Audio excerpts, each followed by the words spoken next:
Student, digital logic design के अंदर आज हम सीखेंगे कि ऑड पैरिटी फंक्शन क्या होता है और इसका सर्किट कैसे बनता है। ये हमारे पास एक ट्रुथ टेबल है जिसमें ऑड पैरिटी बिट के हवाले से तमाम पॉसिबल आउटपुट्स दी हुई हैं। यहाँ हमारे पास 4 इनपुट्स हैं, D0, D1, D2, D3। अगर हमारे पास नंबर ऑफ इवन्स 1 होंगे तो ये पैरिटी बिट जो है ऑन होगी। जैसे यहाँ पे वंस, नंबर ऑफ वंस जो है यहाँ नहीं है तो टोटल 0 बनते हैं। ये इवन नंबर है तो ये पैरिटी बिट ऑन हो गई है। यहाँ पे इस रो के अंदर 1 0 0 0 नंबर ऑफ ऑड बिट्स जो है, नंबर ऑफ वंस जो है 1 है, उसकी पैरिटी बिट जो है ऑड है। तो वो ऑड की सूरत में ये जो फ्लैग होता है या पैरिटी बिट होती है वो ऑफ होती है। यहाँ पे भी 1 है तो ऑफ हुई। यहाँ पे इवन नंबर ऑफ हो गई है, इवन नंबर ऑफ वंस हैं, यानी ये 1 और ये 1 2 हो गए तो पैरिटी बिट ऑन हो गई है। इसी तरीके से यहाँ पर 1 है तो ऑड है, इस वजह से ये ऑफ। यहाँ 2 है तो फिर इवन नंबर है, इवन नंबर में पैरिटी बिट ऑन होती है और ऑड नंबर में पैरिटी बिट ऑफ होती है। यहाँ इवन है तो ऑन हो गई, यहाँ ऑड है तो ये क्या हुई, ऑफ हो गई। यहाँ पे ऑड है तो ऑफ हो गई, यहाँ पे इवन है तो ये पैरिटी बिट ऑन हो गई। यहाँ पे फिर 1 0 1 0 10 को कहते हैं और 10 की सूरत में बाइनरी में 2 1 है जो कि इवन है तो इवन पर पैरिटी बिट ऑन होती है। फिर यहाँ पे 1 1 1 टोटल 1 3 है जो कि ऑड है, ऑड की सूरत में पैरिटी बिट क्या होती है, ऑफ होती है। और यहाँ पर 12 है, 12 में जो बाइनरी बनता है वो 1 1 0 0 बनता है। इसमें नंबर ऑफ वंस जो है 2 है जो कि इवन है तो इसलिए ये पैरिटी बिट ऑन है। यहाँ 3 वंस बनते हैं 13 के अंदर तो ये ऑड बनता है इसलिए ऑफ है। ये भी ऑड बनता है इसलिए ऑफ है। 1 2 3 4 नंबर ऑफ वंस जो है 4 है जो कि इवन बनते हैं इसलिए पैरिटी बिट ऑन है। हम के मैप्स के अंदर इसको ड्रॉ करते हैं। देखिए हमारे पास ये आपको बड़े अच्छे तरीके से पता चल चुका है कि ये D0 ट्रुथ टेबल में भी चेंज करना होगा। यहाँ पे क्योंकि D0 D1 D2 D3 तो हमने D1 D0 कॉलम वर्टिकल ले लिया है और D2 D3 हॉरिजॉन्टल ले लिया है। चाहिए लेकिन D3 D2 है, ये D3 D2 हमारे पास है। हम इसको पढ़ रहे हैं 0 0 0 0 0 0 0 0 में, यहाँ पे सॉरी ये 0 0 0 0 में यहाँ 1 लिखा हुआ है, ये देखें यहाँ 1 आ गया। अब ये जो पहली वैल्यू है D3 है, ये D2 है और ये आपके पास D1 है, D0 है तो ये 0 0 बनती है। इसी तरीके से 0 1 0 1, आइए पीछे देखते हैं ये 0 1 0 1 कहाँ पे है, 0 1 0 1 0 1 0 1 आपके पास ये 1 बनता है तो ये देखें 0 1 0 1 यहाँ पे 1 बन रहा है। यहाँ से पढ़ रहे हैं 0 1 0 1 बनता है 1 1 सॉरी ये 1 0 0 1 1 0 0 1 1 यहाँ पे नो प्रॉब्लम। यहाँ पे आपने डिसाइड करना है कि आपने ये फंक्शन टेबल में वैल्यूज कैसे पढ़नी है। पहले आप यहाँ पे D0 D1 उल्टा पढ़ना चाहते हैं तो ये D0 D1 इधर लिखना पड़ेगा D0 D1। लेकिन अगर आप यहाँ से पढ़ना चाहते हैं D3 D2, ये D3 D2 है और ये D1 D0 है, यूँ पढ़ना चाहते हैं तो यूँ पढ़ लें, आपकी मर्जी है। तो यहाँ पहले फिक्स कर लें कि है क्या। तो इस वक्त D3 D2 जो ऊपर वाली रकम है वो ये है, स्लैश के बाद ये वाली रकम ये है। तो मैं इसी तरीके से ही मैंने पढ़ी है और इसी तरीके से ही वहाँ जहाँ पर 1 आ रहा था मैंने 1 किया। फिर इनके ग्रुप बना रहा हूँ। पहले भी हम इसको बड़े अच्छे तरीके से समझ चुके हैं कि 2 के ग्रुप नहीं बन रहे, इस तरह ग्रुप नहीं बन रहे। कॉर्नर में ये और ये या ये और ये ना तो यहाँ से इधर मिल रहा है और ना यहाँ से इधर मिल रहा है, इसलिए इसको अकेला रहने दिया है। ये इसके साथ होता तो तब भी हो जाता, अब क्योंकि ये इसके साथ भी नहीं मिल रहा तो ये भी अकेला। 2 के ये जोड़े नहीं बन रहे, 4 के जोड़े भी नहीं बन रहे, अकेला फिर हमने इसको रहने दिया है। जब ये अकेला है तो ये कौन सी वैल्यू बनी है, ये देखें ये हमारा D3 D2 था तो 0 में लिखा हुआ है D3 कॉम्प्लीमेंट, D2 कॉम्प्लीमेंट और D1 कॉम्प्लीमेंट, D0 कॉम्प्लीमेंट।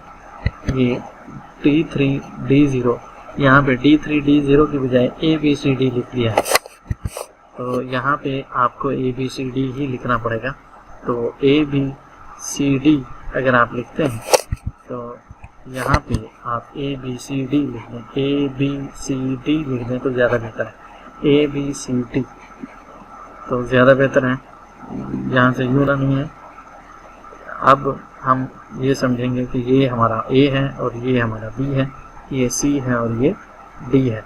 तो ये A complement, B complement, C complement, D complement, A complement, B complement, C complement, D complement. अब नेक्स्ट हम देखते हैं ये क्या है। ये वाली लाइन ये है A complement, B complement, C D, A complement, B complement, C D। ये हमारा A भी है और उसके लिए मैं आपको चेंज करके दिखा देता हूँ। ये हमारा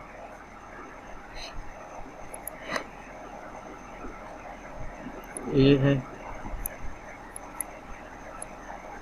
A B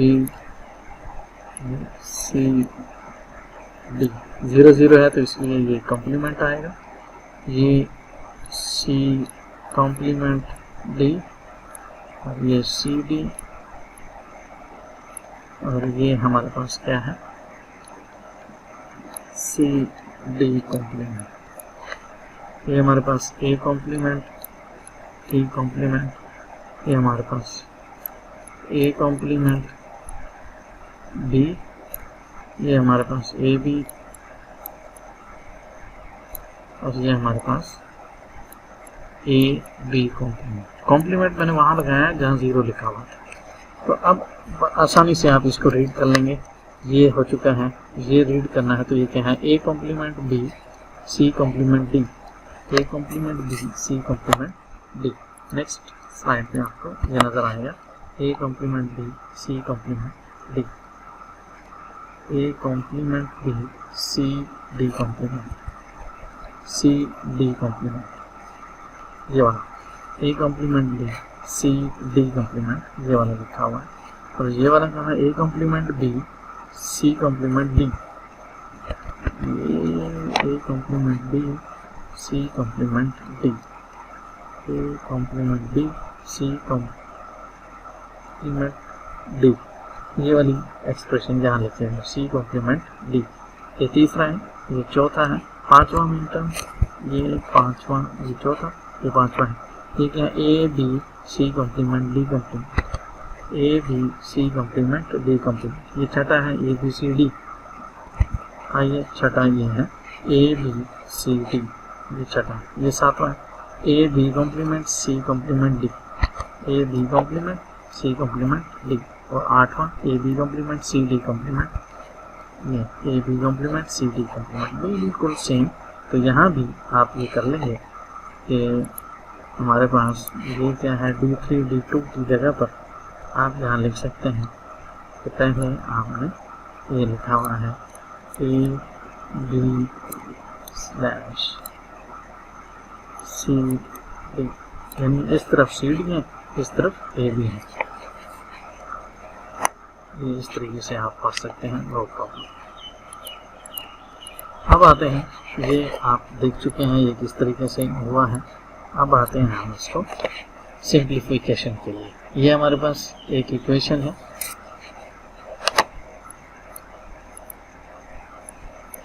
पैरिटी बिट के लिए। ये हमारे पास के मैप से सॉल्व की इक्वेशन आई है। अब इसमें भी A कॉम्प्लीमेंट B कॉम्प्लीमेंट है, इसमें भी A कॉम्प्लीमेंट D कॉम्प्लीमेंट है, तो हमने यहाँ पे कॉमन ले लिया है। ये कॉमन लिया और कॉमन लेने के बाद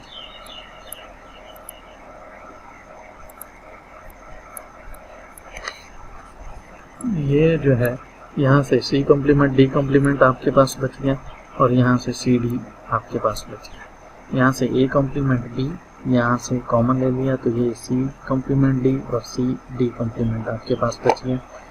ये और ये दो टर्म से A भी कॉमन लिया तो ये आपके पास C complement D complement C D बच गया। इसी तरीके से A B कॉम्प्लीमेंट लिया तो C complement D C D complement आपके पास बच गया। अब देखें ये सी कॉम्प्लीमेंट डी कॉम्प्लीमेंट है, ये सी कॉम्प्लीमेंट डी कॉम्प्लीमेंट है, तो यहाँ से ये दो टर्म्स हैं और यहाँ से ये दो टर्म्स हैं, तो यहाँ कॉमन लेंगे ए कॉम्प्लीमेंट बी कॉम्प्लीमेंट, इन दो टर्म्स को आपस में इकट्ठा कर लिया है। तो ये सी कॉम्प्लीमेंट डी कॉम्प्लीमेंट है, ये सी कॉम्प्लीमेंट डी कॉम्प्लीमेंट है, इनको इकट्ठा कर लिया और ये दो टर्म्स इकट्ठे लिख दिए हैं। फिर कॉमन लिया सी कॉम्प्लीमेंट डी कॉम्प्लीमेंट ये और सी डी कॉमन लिया, तो ये बचा ए कॉम्प्लीमेंट बी कॉम्प्लीमेंट और यहाँ से ए बी और यहाँ से ए बी, ये दो चीज़ें कॉमन ले ली हैं, ये दो कॉमन ले ली। इसी तरीके से यहाँ से भी A complement B plus A B complement यहाँ से ये आ गया। अब आपको पता है कि हमने एक्सक्लूसिव आर गेट पढ़ा हुआ है, वो ए कॉम्प्लीमेंट बी कॉम्प्लीमेंट, अगर तो दोनों के ऊपर कॉम्प्लीमेंट है और दोनों रकमें सेम आ रही हैं, जैसे A complement B complement A B, ये इनके कॉम्प्लीमेंट के बगैर है, तो ये एक्सक्लूसिव नॉर गेट बनता है।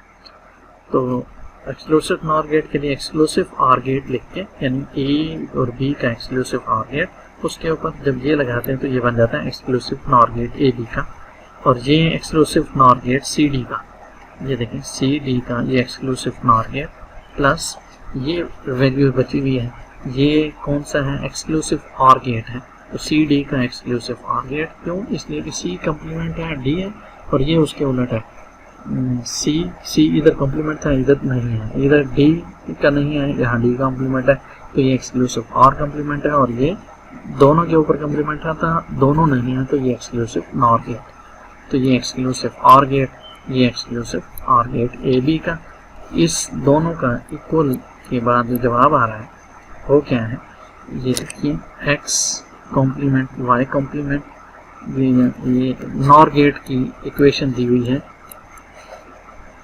नॉर गेट, ये क्या है NOR exclusive NOR gate, X NOR exclusive NOR gate की ये डेफिनेशन है। इस डेफिनेशन के मुताबिक हमने इसको यहाँ पे कन्वर्ट किया है। अब ये हमारे पास है और ये हमारे पास है, और ये और गेट के अंदर आ रहा है, ये देखें सी एक्सक्लूसिव सी, ये देखें ये एक टर्म है और एक टर्म ये है, इसको ए बी कॉम्प्लीमेंट है, इसके ऊपर कॉम्प्लीमेंट है, और उसके जवाब में बिल्कुल इसके ऊपर और इसके ऊपर दोनों के ऊपर कॉम्प्लीमेंट नहीं है, तो इसका मतलब है ये और ये दोनों एक्सक्लूसिव नॉर गेट बनती हैं। कैसे? सी एंड डी, ये सी एंड डी और ए एंड ए एक्सक्लूसिव और का नॉर लेना है, तो ए एक्सक्लूसिव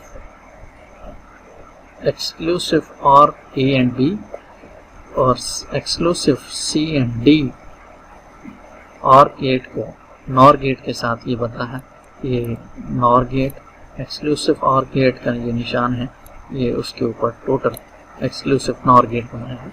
इसकी जो तस्वीर बनेगी ये देखें, ये एक्सक्लूसिव और गेट बना,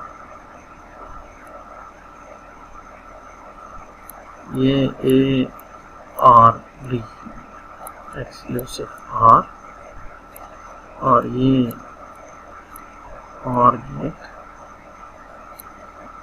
सी और डी।